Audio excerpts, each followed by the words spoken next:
ఈ లోకములో నువ్వు దేనిని ఆశించి, దేనిని సంపాదించి, దేనిని దాచుకోవాలి అని నువ్వు అనుకుంటావో అది ఈ లోకములో వ్యర్థమైనటువంటిది. జ్ఞాపకం చేసుకోండి. దానిని నీవు తీసుకుని వెళ్ళలేవు.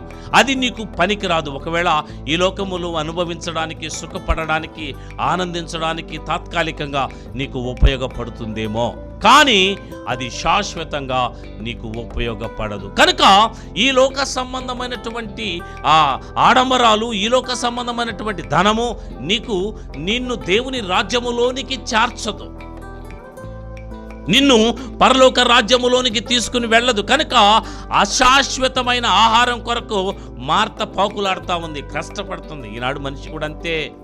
ఈ లోకములో మరి ఏం చేస్తున్నాడంటే అశాశ్వతమైన ధనం కొరకు, అశాశ్వతమైనటువంటి మరి ఆస్తిపాస్తుల కొరకు, అశాశ్వతమైనటువంటి ఈ డబ్బు కొరకు మనిషి పరిగెడుతున్నాడు. దాని వెనకనే పరిగెత్తుతున్నాడు.